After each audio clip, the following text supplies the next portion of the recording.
In a nation where gun violence is virtually non-existent, absolute safety is a foundational assumption of daily life. On a sweltering July morning, a crowd gathers at a bustling transit hub, entirely unaware they are standing inside a meticulously designed, fatal funnel.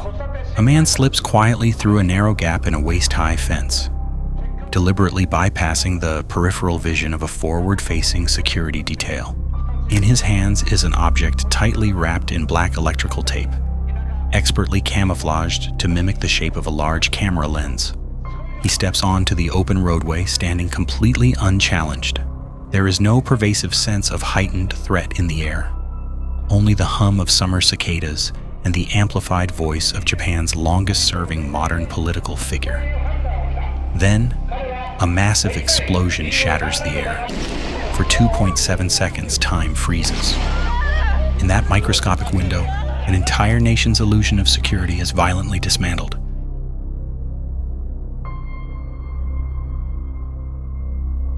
The man holding the microphone at the center of the Y-shaped intersection is Shinzo Abe. Aged 67 at the time, Abe is an undisputed titan of global and domestic politics.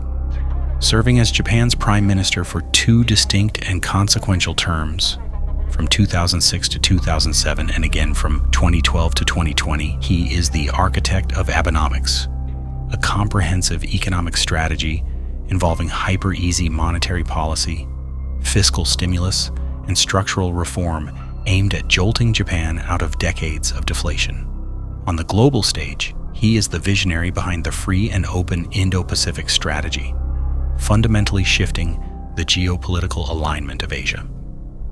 To the international community and his domestic political opponents, he is a staunch, formidable, and sometimes highly polarizing conservative hawk who pushes relentlessly to revise Japan's post-war pacifist constitution to legitimize the self-defense forces. However, beneath the polished veneer of the statesman, the domestic and private profile of Shinzo Abe offers a deeply humanizing, almost contradictory contrast that resonates with the Japanese public. Abe is well known among his inner circle, his political juniors, and the media for his unexpected endearing quirks. He is a notorious amatu, a person with a profound sweet tooth.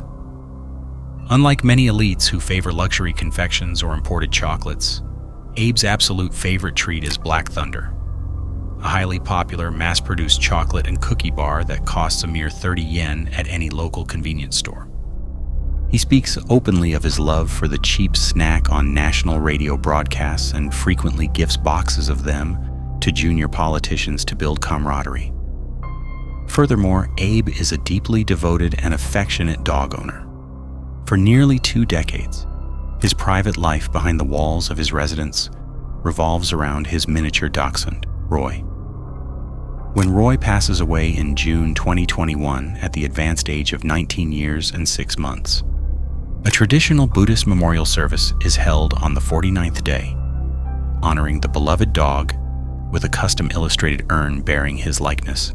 This deep humanization, the image of a man mourning his elderly dog, enthusiastically eating cheap convenience store chocolate and dedicating himself to the gruff, sweaty reality of local street campaigning, stands in stark, tragic contrast to the violent, clinical end he is about to meet.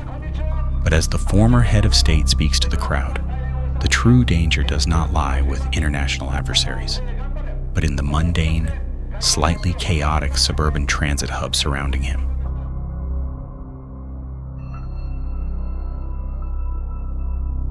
Meteorologically, the day is oppressive and visually glaring. Weather data from regional observatories indicates that the high temperature in Nara on that specific Friday is projected to reach a sweltering 30 degrees Celsius.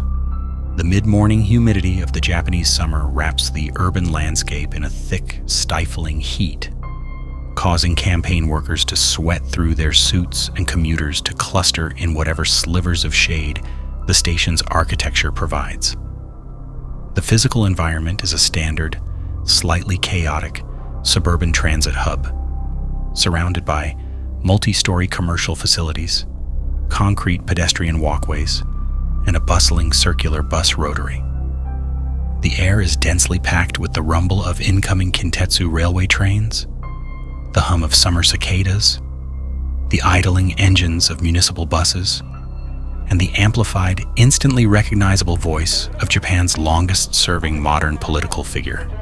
Critically, there is absolutely no pervasive sense of impending doom or heightened threat in the air.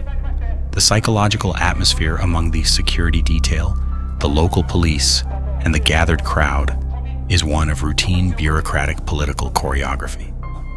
Before 10 a.m., a 41-year-old unemployed man named Tetsuya Yamagami departs his residence in Nara. He travels to his local train station and boards a Kintetsu railway train bound for the major interchange at Yamato-Saidaiji. He carries a shoulder bag containing a large, dual-barreled homemade firearm wrapped in black electrical tape. At 10 a.m., Yamagami disembarks. Surveillance cameras capture him exiting the station complex. For the next hour and a half, he engages in patient, methodical reconnaissance. He is tracked entering and exiting multiple commercial facilities surrounding the station, effectively scoping out the security perimeter and the precise location where the campaign sound truck and municipal guardrails have been established. The intersection is noisy, crowded, heavily trafficked, and perfectly routine. It provides the ultimate sensory camouflage for a man carrying a meticulously engineered homemade weapon. The 90 minutes Yamagami spends loitering in the immediate vicinity sets a quiet, ticking clock that the authorities are entirely unaware of.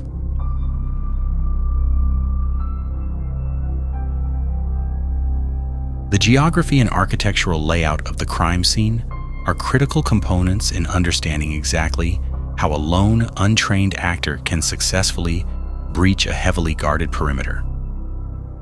The north exit of the Kintetsu Yamato-Saidaiji Station is, from a tactical security perspective, an absolute logistical nightmare for VIP protection. The speech is not held indoors, nor is it positioned against a solid, impenetrable structural wall, both of which are standard baseline protocols utilized globally to eliminate rearguard threats and limit the angles of necessary surveillance. Instead, the local campaign organizers position Abe on a small elevated platform situated on a traffic island right in the middle of a wide, multi-directional Y-shaped intersection. This layout creates multiple overlapping zones of vulnerability.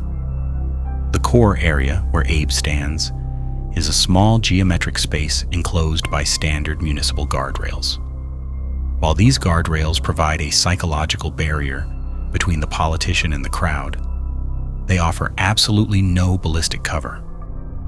Furthermore, they act as a physical trap, severely restricting Abe's mobility and preventing any rapid horizontal evasion.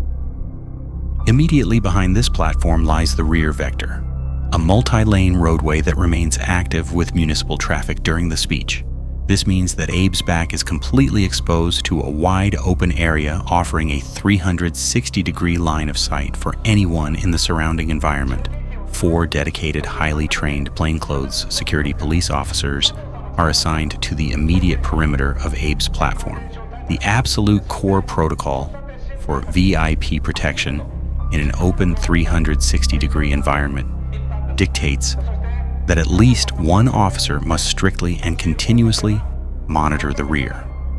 However, moments before the speech begins, the officer explicitly designated to watch the roadway behind Abe moves inside the guardrail, shifting his physical orientation and visual focus to the front and side of the crowd. This critical, fatal shift in position is not communicated to, nor is it authorized by, the on-site security commander. This creates a literal blank space in the security perimeter directly behind the former prime minister. An unseen doorway has just been left wide open, and the perpetrator is already moving toward it.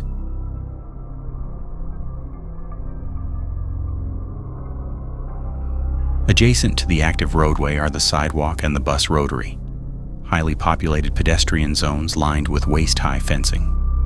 At 11:30 a.m., Yamagami initiates his approach. Demonstrating tactical awareness, he does not rush directly into the roadway where he would be immediately spotted. Instead, he executes a flanking maneuver. He initially walks in the opposite direction along the sidewalk, then turns, slipping through a narrow gap in the fence of the bus rotary. This deliberate detour allows him to bypass the peripheral vision of the forward-facing security detail and step onto the open roadway directly behind the former prime minister. He essentially outflanks the static security perimeter, moving from an area where he is just another face in the crowd into the fatal funnel, all without crossing the primary line of sight of the forward-focused bodyguards. The visual aesthetics of the scene play a massive role in the impending delay. Yamagami's homemade firearm roughly mimics the shape and profile of a large telephoto camera lens mounted on a stabilizer. This visual camouflage allows Yamagami to blend in with the press pool and enthusiastic political supporters until the very last second. At 11:31 a.m., now standing unchallenged approximately 7 meters behind Abe, Yamagami raises his homemade weapon and triggers the first electrical ignition. A massive explosion echoes across the rotary, and a thick, billowing cloud of white smoke erupts. The spread of the projectiles misses Abe entirely. The crowd screams. Initially confused, many believe the sound is a campaign firework or a blown vehicle tire. For approximately 2.7 seconds, time effectively freezes for the security detail, despite the deafening blast. The plainclothes officers fail to recognize the sound as gunfire immediately. No officer moves to aggressively push Abe to the ground, and no ballistic shields are deployed. Unimpeded, Yamagami steps forward, closing the distance to approximately 5 meters, and fires the second barrel. Projectiles strike Abe in the upper left arm and the neck area. The former prime minister takes a brief, staggering step and collapses silently onto the asphalt. The illusion of safety shatters in an instant, plunging the scene into complete terror.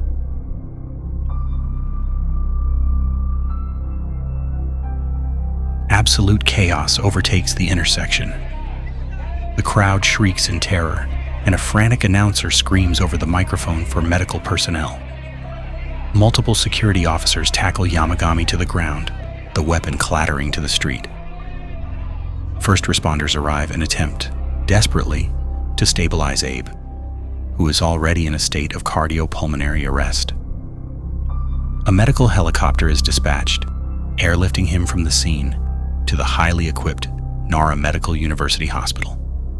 The trauma team, recognizing that standard CPR and intravenous fluids will be entirely insufficient, immediately initiates an extreme, last resort surgical measure, a resuscitative thoracotomy.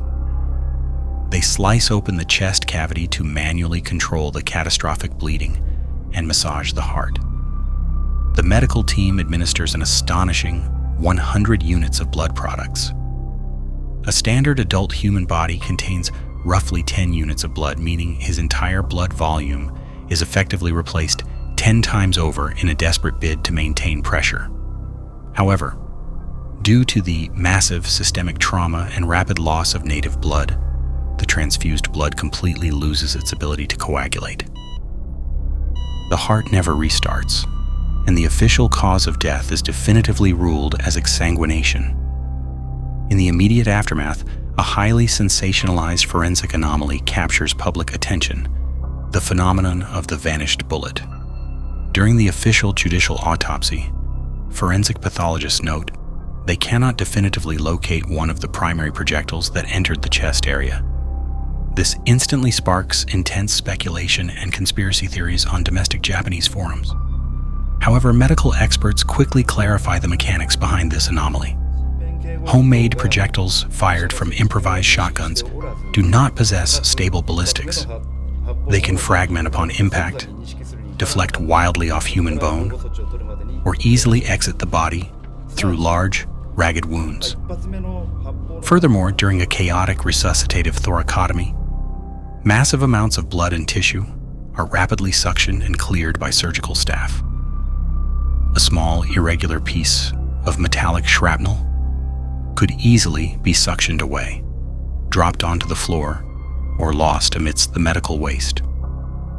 The true mystery of the case, however, doesn't lie within the autopsy suite, but within the long, dark history of the man who pulled the trigger.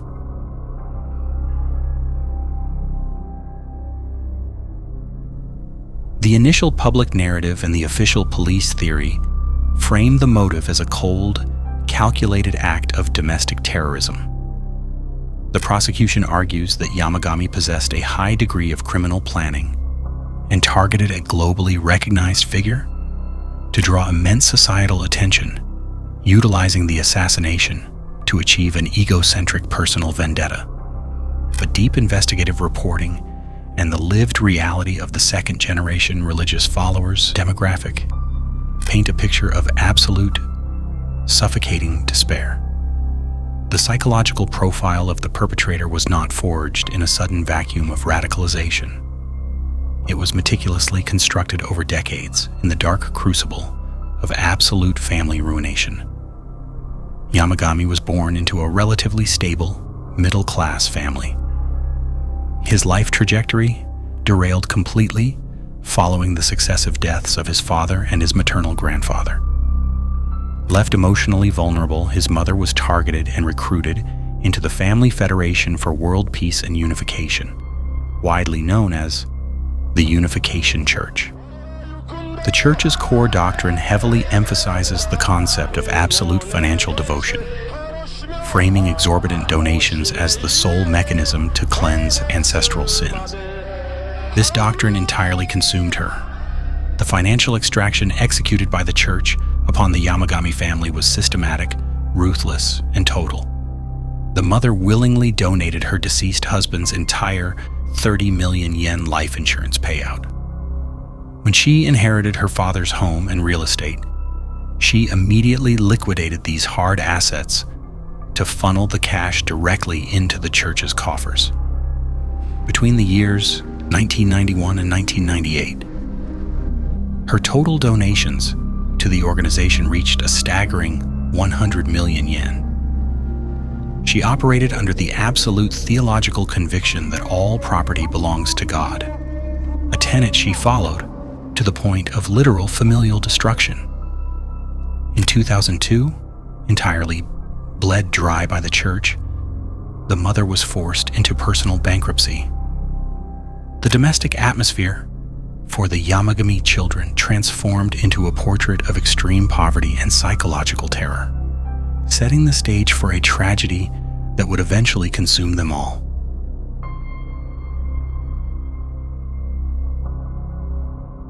The reality inside the Yamagami household became a waking nightmare. Yamagami's younger sister testified that debt collectors constantly bombarded their home, sending threatening demand letters and making aggressive collection phone calls. Even the children's meager personal savings were not spared. The sister discovered that her personal bank account, which held accumulated traditional New Year's monetary gifts, had been completely drained to zero by their mother to fund further donations. When the sister at age 14 asked about attending vocational school, she was coldly rebuffed and told there was no money. While the family's extreme poverty deeply traumatized all the children, it fundamentally broke Yamagami's older brother. Unable to afford university tuition, the brother's education was eventually funded by a strict, controlling uncle who used his financial leverage to dictate the boy's life choices. The sheer psychological pressure, combined with the festering resentment of having his future stolen, led the older brother into a severe, violent psychological breakdown. He became physically and emotionally abusive toward their mother, brandishing kitchen knives and screaming, "Because of your donations, I can't decide my own path." Yamagami was frequently forced to physically intervene to protect his mother, living in an environment saturated with tension, violence, and despair. In 2015, unable to bear the weight of his ruined life any longer, the older brother took his own life. Yamagami harbored intense, corrosive survivor's guilt over the tragedy. Driven by this guilt, Yamagami even attempted to take his own life while in the Maritime Self-Defense Force, scheming to trigger a life insurance payout to save his impoverished siblings. However, the ultimate psychological trigger that transformed Yamagami from a victim into a homicidal actor was his mother's reaction. When Yamagami confronted her, desperately hoping for a moment of clarity or remorse, she told him, "By donating to the Unification Church, your brother ended up living happily in heaven." For Yamagami, this was the point of absolute no return. Witnessing her overcome the tragedy through the very faith that caused it catalyzed a searing, focused, and ultimately lethal hatred toward the organization.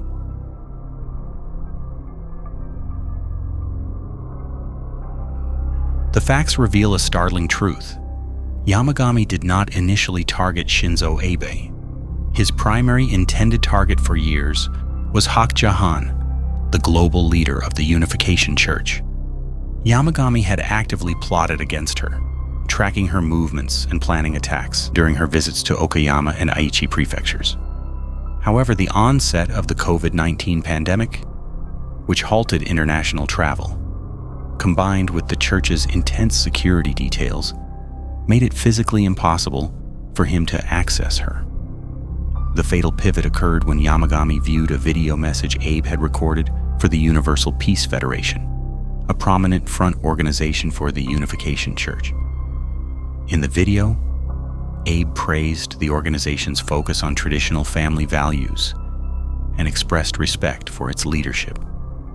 For Yamagami, whose own family had been systematically dismantled and bankrupted by this very organization, seeing the former Prime Minister of Japan lend his immense credibility and political weight to the church was a catastrophic, psychological breaking point. Unable to strike the church leadership, he lashed out at its most visible, powerful political ally, acting out of a raw desire for vengeance against an untouchable religious empire. Leveraging the basic firearms knowledge he acquired during his time in the military, he began researching weapons manufacturing online. He purchased basic, innocuous components: steel pipes, wooden boards, electrical tape, and raw gunpowder. To manage costs, he moved his operation to a cheaper, discreet garage.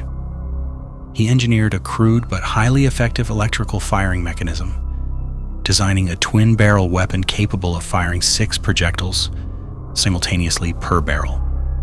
He systematically tested these weapons by firing them into wooden boards, adjusting the powder loads and ignition switches until they were reliable.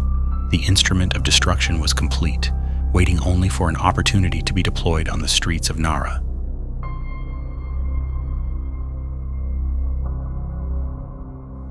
Because Yamagami was apprehended instantly, eliminating the need for a manhunt, the investigation focused almost exclusively on the catastrophic mechanics of the security failure. The National Police Agency launched a massive internal audit, concluding that the failure to recognize the threat during the 2.7-second gap was the primary reason the assassination succeeded. Acknowledging deep systemic organizational flaws, the Commissioner General of the National Police Agency submitted his resignation, taking ultimate responsibility. Following psychiatric evaluation, Yamagami was formally indicted and stood trial at the Nara District Court. The core dispute was incredibly narrow. It became a profound moral debate over how much weight his tragic upbringing as a victim of religious abuse should carry. The prosecution demanded life imprisonment, emphasizing the premeditated nature of the crime. The defense pleaded for a 20-year sentence, arguing the act was born from absolute despair. On January 21, 2026, the court handed down a sentence of life imprisonment, a judgment the defense officially appealed. The sociological and legal shockwaves fundamentally altered Japanese society. In a chillingly pragmatic sense, Yamagami's stated goal to destroy the Unification Church was achieved. The incident sparked a massive journalistic crusade that uncovered deep ties between the church and the ruling party. This culminated on June 22, 2026, when the Supreme Court officially finalized the dissolution of the Unification Church, making legal history by stripping a religious corporation of its status based entirely on civil law torts. The government passed the Victim Relief Act to ban spiritual sales tactics, and the National Police Agency completely rewrote their security escort rules to mandate strict, centralized oversight of VIP protection. Today, the physical scars of the event have been deliberately erased. Fearing the site would become a macabre pilgrimage destination, the guardrails were dismantled and the traffic island was paved over. Nearby, a simple flower bed was planted as a subtle nod to the tragedy. Tetsuya Yamagami waits in a secure detention facility. Viewed by some as a tragic anti-hero, and by the law as a cold-blooded murderer. Beneath the newly laid asphalt at an ordinary suburban transit hub, the invisible geometry of that fateful morning remains undisturbed. A quiet, unmonitored blank space where perfect safety dissolved into thin air, leaving behind a silence no urban renewal can ever truly pave over.